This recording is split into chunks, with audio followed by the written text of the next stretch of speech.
بسم اللہ الرحمن الرحیم رب زدنی علما۔ شرک کی چوتھی شکل حرام کو حلال اور حلال کو حرام قرار دینا۔ شرک اکبر کی ایک صورت تو عصر حاضر یعنی موجودہ دور میں بہت عام ہو چکی ہے۔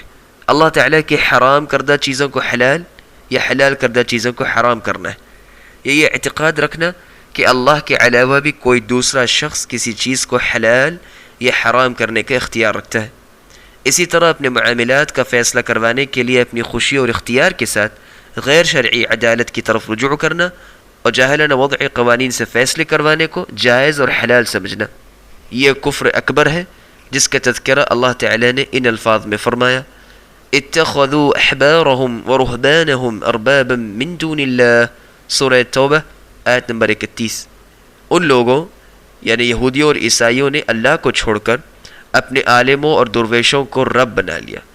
جب یہ آیت کریمہ حضرت عدی بن حاتم رضی اللہ عنہ جو عیسائی مذہب کو چھوڑ کر مسلمان ہو چکے تھے نے سنی تو عرض کیا: اے اللہ کے رسول صلی اللہ علیہ وسلم، عیسائی اپنے علماء کی پوجا تو نہیں کرتے، پھر ان کو رب بنانے کا مطلب کیا ہوا؟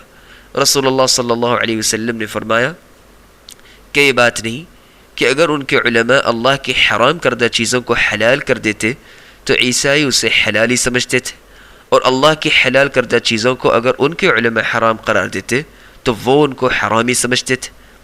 اسی کا نام تو عبادت اور پوجا ہے۔ اسی اصول کے تحت انہوں نے اپنے اماموں، مفتیوں، مولویوں، پیروں، مرشدوں اور درویشوں، صوفیوں کو رب تعالیٰ کا درجہ دے رکھا ہے۔ سنن ترمذی حدیث نمبر 3096، سنن الکبریٰ للبیہقی جلد نمبر 10 صفحہ نمبر 116۔ شیخ محمد ناصر الدین البانی نے اسے حسن کہا ہے، دیکھیے ان کی کتاب غایۃ المرام فی تخریج احادیث الحلال والحرام صفحہ 19۔ اس آیت قرآنی اور حدیث نبوی سے معلوم ہوا کہ کسی چیز کو حلال یا حرام قرار دینے کا اختیار صرف اللہ تعالیٰ کو حاصل ہے، اور یہ اختیار اللہ کے علاوہ کسی دوسرے کے لیے ماننا گویا اس کو رب بنانے کے مترادف ہے اور شرک کی قسم ہے۔ ہمارے موجودہ زمانے میں بھی بعض لوگوں کی یہی کیفیت ہے کہ انہوں نے اپنے اماموں، مفتیوں، پیروں، مرشدوں کو رب کا درجہ دے رکھا ہے۔ کسی مسئلے میں قرآن و حدیث کی واضح دلیل موجود ہونے کے باوجود بھی وہ اپنے امام، پیر و مرشد کے اقوال کو قرآن و حدیث کے مقابلے میں ترجیح دیتے ہیں۔ ایسے لوگوں کو اللہ سے ڈرنا چاہیے، کیونکہ یہ فعل یہودیوں اور عیسائیوں کا ہے۔ کسی مسلمان کو کسی صورت یہ زیب نہیں دیتا کہ وہ قرآن و حدیث کے مقابلے میں اپنے پیر و اماموں کے اقوال کو مقدم رکھے، ورنہ وہ اس قرآنی آیت اور حدیث نبوی کی وعید میں داخل ہو کر شرک و کفر کا مرتکب ہوگا۔ وَلَا يُحَرِّمُونَ مَا حَرَّمَ اللَّهُ وَرَسُولُهُ وَلَا يَدِينُونَ دِينَ الْحَقِّ، سورۃ التوبہ آیت نمبر 19۔ وہ اللہ اور اس کے رسول صلی اللہ علیہ وسلم کی حرام کردہ چیزوں کو حرام نہیں مانتے اور نہ ہی دین حق یعنی اسلام کے سامنے گردن جھکاتے ہیں۔ دوسری جگہ اللہ نے فرمایا: قُلْ أَرَأَيْتُمْ مَا أَنزَلَ اللَّهُ لَكُمْ مِنْ رِزْقٍ فَجَعَلْتُمْ مِنْهُ حَرَامًا وَحَلَالًا قُلْ اللَّهُ أَذِنَ لَكُمْ أَمْ عَلَى اللَّهِ تَفْتَرُونَ، سورہ یونس آیت نمبر 59۔